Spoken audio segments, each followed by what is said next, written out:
வணக்கம் மக்களே, நீங்கள் பார்த்து கேட்குறது மொக்க கம்பெனி. நான் எங்கள் ஹோஸ்ட். எப்படா அந்த படம் ரிலீஸ் ஆச்சு? ஸ்டீவ் வேரிங்டன் அந்த பக்கம் அப்சைட் டெமோக்ராட்ஸ் காப்பாற்றி கொண்டு வந்து இந்த பக்கம் ஜாம்பிஸ் கூட சண்டை போட்டு விட்டுருக்காங்க. கோல்டு ஸ்டோரேஜ் நம்ம லியாம் நீசன், ஸ்டீவ் வேரிங்டன், ஜோகிரி நடிச்சிருக்கக்கூடிய ஒரு வித்தியாசமான ஜாம்பி படம். கொஞ்சம் இன்ட்ரெஸ்டிங்காக ஃபன்னாக பாடி ஹாரர்லாம் சேர்த்து வச்சு கொஞ்சம் குரூசமாக ரேட்டிங்கோட தான் ப்ரெசென்ட் பண்ணியிருக்காங்க. நல்லா இருக்கு.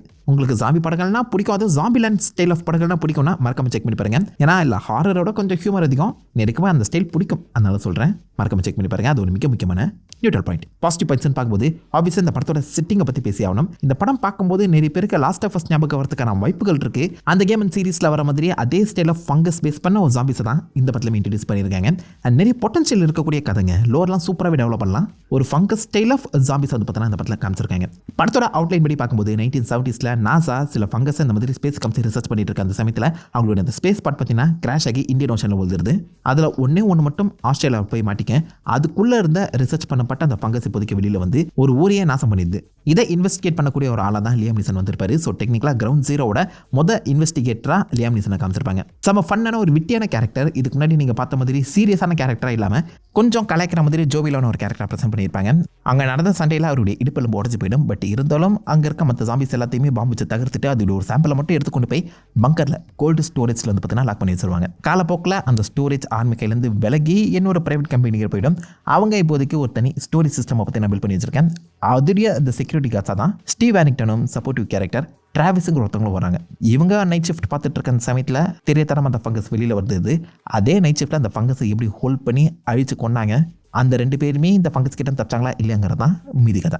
ஸோ படத்தில் அந்த ஃபங்கஸ் பேஸ் பண்ண அந்த ஜாம்பிஸ் எல்லாத்தையுமே ரொம்ப ப்ராக்டிக்கலாக சில இடங்களை புல் ஆஃப் பண்ண பார்த்துருக்காங்க. முக்கியமாக ஓப்பனிங் ஷாட்டில் அந்த ஃபங்கஸ் எப்படி ஒருத்தனோட உடம்புலேருந்து வெளில வருது, அந்த ஃபங்கஸோட மெயின் மோட்டிவ் என்ன, ஹை மைண்டாக அது என்ன மாதிரி யோசிக்குது, எப்படி ஸ்ப்ரெட் ஆக ட்ரை பண்ணுது, இது எல்லாத்தையுமே தெளிவாக காமிச்சிட்டாங்க. ஸோ லோர் வந்து பார்த்தீங்கன்னா பர்ஃபெக்டாக கிரவுண்ட் பண்ணப்பட்டிருக்கு. அந்த காரணத்தினால இந்த படத்தோட அந்த கான்செப்டை பேஸ் பண்ணி இன்னும் பல படங்கள் எடுக்கலாம். ஆக்சுவலாக இது ஒரு நாவல் பேஸ் பண்ண கதையாங்க, அதை பற்றி நம்மளுக்கு ஐடியா இல்லை. பட் இந்த படத்தில் அந்த பேஸ்மெண்ட்டை சூப்பராகவே அமைச்சிருக்காங்க. நான் சொல்ல வரேன், அந்த ஃபங்கஸ் வைரஸை பற்றின டீட்டெயில்ஸ் எல்லாத்தையுமே தெளிவாக காமிச்சிருக்காங்க. ஒரு ஃபங்கஸ் எப்படி ஸ்ப்ரெட் ஆகும், சூரியனை பார்த்து வெடிச்சு தான் ஸ்ப்ரெட் ஆகும். அதுக்கேற்ற மாதிரி அங்கே இருக்கக்கூடிய ஜாம்பிஸும் அப்படி தான் வெடிச்சு செதறுது.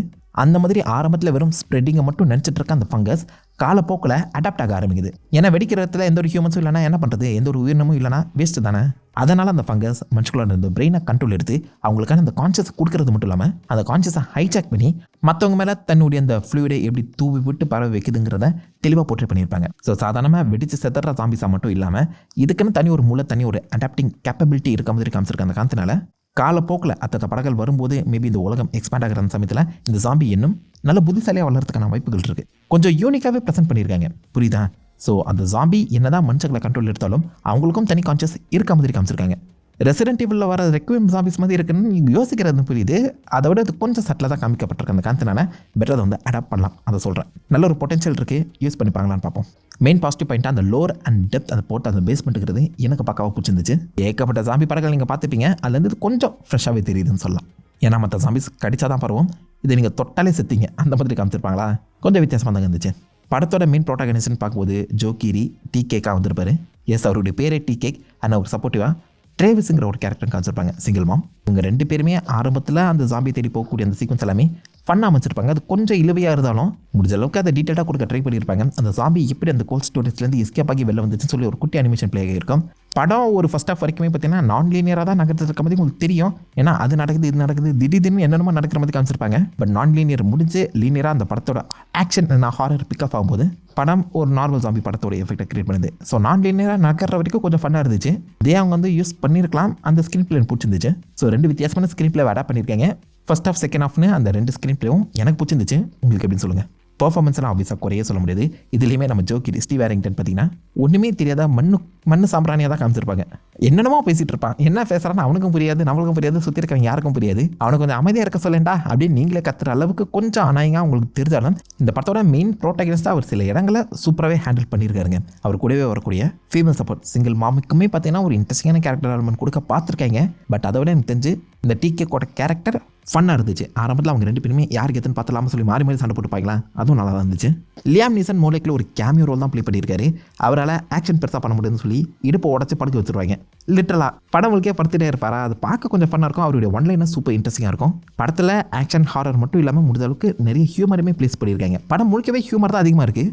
சில ஹியூமர் உங்களுக்கு ஒர்க் அவுட் ஆகலாம், பட் எனக்கு பெருசாக நிறைய விஷயங்கள் எடுப்படலை. பட் சில விஷயங்கள் சூப்பராக ஒர்க் அவுட் ஆச்சு. முக்கியமாக கோவிட் வச்சு ஒரு காமெடி பண்ணியிருப்பாங்க, நல்லா இருக்குங்க. ஜாம்பிஸை அவங்களே கலாய்க்கிற மாதிரி சீக்கிரம் அமைச்சிருப்பாங்க. சிம்பிளி எல்லாமே எக்ஸிஸ்ட் ஆகக்கூடிய ஒரு உலகங்கிற மாதிரி காமிக்க ட்ரை பண்ணியிருக்காங்க. இன்ட்ரெஸ்டிங்காக இருந்துச்சு. படத்தை ஃபாலோ பண்ணுறது ரொம்பவே ஈஸி. சிம்பிளாக சட்டிலான ஒன்லைன், கன்ஃபியூஷன் இல்லாத ஒரு ஸ்க்ரீன் பிளே அண்ட் ஈஸியாக நகர்ந்துகிட்டே இருக்கும். எல்லாருமே ஆக்சுவலாக அந்த படத்தை பார்க்கலாம். ஐ மீன் R-rated பாடி ஹாரர் இருக்குது. கொஞ்சம் விகாரமாக வித்தியாசமான அந்த மனுஷங்க வந்தாலும் அந்த ரத்தம் வந்து பார்த்தீங்கன்னா பச்சை கலரில் இருக்குது, ரெட் கலரில் கிடையாது. ஸோ டெக்னிக்கலாக இது குழந்தைகளுக்கும் ஏற்ற மாதிரி ஒரு படம் தான். ஆனால் பயந்துருவாங்க, கண்டிப்பாக பயந்துருவாங்க. பாடி ஹாரர்லாம் கொஞ்சம் ஃபன்னாகவும் ப்ராக்டிக்கலாக சில விஷயங்களை பற்றி நான் ஃபாலோ பண்ண பார்த்துருக்கேன். அந்த காரணத்தினால நல்லா இருந்துச்சு. அதுக்காக குழந்தைங்களோட உட்காந்து பார்த்துறாதீங்க. கொஞ்சம் அவங்களுக்கு 15-16 இருந்து அவங்களுக்கு ஜாம்பி படங்கள்லாம் பிடிக்கும்னா செக் பண்ணி பார்க்கலாம். ஏன்னா மற்ற ஜாம்பி படங்கள் போல் இதுக்குள்ளே ஹாரர் எலிமெண்ட் கம்மி, ஹியூமர் தூக்கலாகவே இருக்குது. ஸோ ஹியூமரை வச்சு தான் ப்ளே பண்ணியிருக்காங்க. அதுவும் சில ஹியூமர்ஸ் உங்களுக்கு நல்லாவே ஒர்க் அவுட் ஆகலாம். VFX 2-3 இடங்களை பிசட்டு தட்டுற மாதிரி இருந்துச்சு. பட் குறை சொல்கிற அளவுக்கு இல்லைங்க. யூனிக்கான ஒரு BGM கிடையாது. பட் ஹாரரை புஷ் பண்ணுற மாதிரி சில இடங்களில் BGM வச்சு நல்லாவே விளையாடிருக்காங்க. கொஞ்சம் இன்ட்ரெஸ்டிங்கான ஸ்க்ரீன் பிளேவும் ஹாரரும் ஆட் ஆகிருந்துச்சுன்னா இந்த படம் ஃபஸ்ட் கிளாஸாக இருந்திருக்கும். மிஸ் ஆயிடுச்சு. அண்ட் ஆஃபீஸாக ரன் டைம் ஒரு பாசிட்டிவ் பாயிட்டாக சொல்லி ஆகணும். ஏன்னா கிட்டத்தட்ட ஒரு எபிசோட் பார்க்குற மாதிரி தான் ஃபீல் ஆச்சு. படம் ஆரம்பிக்கிறதும் முடிகிறதும் உங்களுக்கு தெரியவே இல்லை, பரபரம் நகர்ந்துச்சு. நிறைய விஷயங்களை உங்களால் ஈஸியாக ஃபாலோ பண்ண முடியுற அந்த சமயத்தில் ஈஸிலி ஃபாலோவபிள் ஒரு சிம்பிளான படம். டைமர் தான் மறக்காம செக் பண்ணி பாருங்கள். நெகட்டிவ்ஸ்ன்னு பார்க்கும்போது அந்த சிம்பிளான படம்ங்கிறதே இதுக்கு நெகட்டிவாக தான் அமையுது. முக்கியமாக ஜாம்பிஸ் அவங்க பார்த்தீங்கன்னா பெருசாக யூஸ் பண்ணவே இல்லை. ஐ மீன் ஜாம்பிஸ் என்ன மாதிரி டெவலப் ஆகுது, எப்படி அடாப்ட் ஆகுதுன்னு சொல்லி அதை தெளிவாக காமிச்சவங்களுக்கு ஜாம்பிஸை பேஸ் பண்ண அந்த ஹாரர் எலிமெண்ட்டை கொடுக்க தெரியலன்னு தோணுது. பிகாஸ் ரொம்பவே சிம்பிளாக ஈஸியாக வந்து பார்த்தீங்கன்னா ஜாம்பிஸை போட்டு கிளம்பிடுறாங்க. ஒரு ஹாரர் சர்வைவல் ஃபீல் வந்து பார்த்தீங்கன்னா அந்த படம் பார்க்கும்போது உங்களுக்கு இருக்காது. ஏதாவது ஜாலியாக பாப்கார்ன் சாப்பிட்டு பார்க்குற ஒரு படம் பார்த்தா ஃபீலை கொடுக்குது. அது நான் தப்புன்னு சொல்லலை, நிறைய பேருக்கு அப்படி பிடிக்கும். பட் என்னை பொறுத்த வரைக்கும் ஜாம்பி படம்னு சொல்லும்போது அட்லீஸ்ட் 2-3 இடத்துலையாச்சு பயமுறுத்துற மாதிரி சீக்வன்ஸ் வச்சுருந்தாங்கன்னா நல்லா இருக்கும் போல ஃபீல் ஆகுது. அதுக்கான பொட்டன்ஷியல் இடங்கள்லாம் அமைச்சிருக்காங்க. சப் லெவலில் போய் ஒரு பாம்பு வைக்கிற சீக்வன்ஸ்லாம் காமிக்கப்பட்டிருக்கும். அதெல்லாம் அந்த ஜாம்பி வச்சு ஒரு ப்ளே பண்ணியிருக்கலாம். மிஸ் பண்ணுறாங்க போல தோணுது. ஜாம்பிஸை இன்னும் பெட்டராக யூஸ் பண்ணியிருக்கலாம் அப்படி சொல்ல வரேன். அண்ட் இந்த ஜாம்பிஸ் ஹியூமன்ஸை தாண்டி மிருகங்களை அஃபெக்ட் பண்ணுதா, அதை வச்சு ஒரு ப்ளே பண்ணியிருக்கலாம் ரெசிடென்ட் இவள் மாதிரி. அண்ட் ஆல்சோ ஒரே இடத்துல தான் படம் முழுக்கவே நடந்துகிட்ருக்கு. ஐ மீன் ஒரே ஒரு பில்டிங்குள்ளே தான். அதுக்குள்ளே நிறைய இடங்கள் இருக்குது. அகெயின் அந்த ஹாரர் எலிமெண்ட்டை அழகாக ஹேண்டில் பண்ணி சூப்பரான ஒரு பயமுறுத்துகிற படமாகவே எடுத்து கொடுத்துருக்க முடியும். ஏன்னா அது கொஞ்சம் புத்திசாலி ஜாம்பிஸ் தானே, அதை வச்சு நல்லாவே ப்ளே பண்ணியிருக்கலாம். மேபி அத்தனை படங்களை யூஸ் பண்ணலாம் சொல்லி விட்டுருப்பாங்களோ இருக்கலாம். பட் இந்த படத்தில் யூஸ் பண்ணியிருக்கலாமே. ஆக்ஷன் ஹாரர் டீசென்ட், ஹியூமர் இன்னும் கொஞ்சம் பெட்டராக இருந்திருக்கணும். லியாம் நீசனை பெட்டராக யூஸ் பண்ணியிருக்கலாம். ஜாம்பிஸை பேக்ரவுண்டாக வச்சு டிகே அண்ட் டிராவிஸோட அந்த கேரக்டர் டெவலப்மெண்ட் மட்டும் தான் நடந்திருக்கு. முடிஞ்ச அளவுக்கு அவங்க 2 பேருமே படத்தை ஃபுல்லாக பண்ணி கூட்டு போயிட்டாங்க. அது வரைக்கும் ஓகே. படத்தை கம்ப்ளீட்டாக முடிக்காமல் ஒரு கமாவோட தான் முடிச்சிருக்காங்க. ஸோ அதை படங்கள் வரும்னு நம்புவோம். ஓவராலாகவே நல்ல ஒரு இன்ட்ரெஸ்டிங்கான ஃபிலிம். முடிஞ்ச அளவுக்கு அந்த ஜானருக்கு ஜஸ்டிஃபைங்காக இருக்க ட்ரை பண்ணியிருக்காங்க. புது வித்தியாசமான ஜாம்பிஸை இறக்கியிருக்காங்க. பார்க்கலாம் இந்த ஜாம்பிஸை எவ்வளோ தூரம் எப்படி கொண்டு போகிறாங்கன்னு. எத்தனை பேர் இந்த படத்தை பார்த்தீங்க, படம் பார்த்தவங்க உங்களோட தாட்ஸுகளோட வீசை மறக்க வைக்கல காமெண்ட்டு. அவுட் ஆஃப் 5 ஃபங்கர்ஸ் இந்த படத்துக்கு எவ்வளோ ஃபங்கர்ஸ் ரேட்டிங் கொடுப்பீங்க அதே மாதிரி சொல்லிட்டு போங்க. உங்களை நல்ல ஒரு ஆசமான வெளியில் மீட் பண்ணி தெரியும். Have fun guys.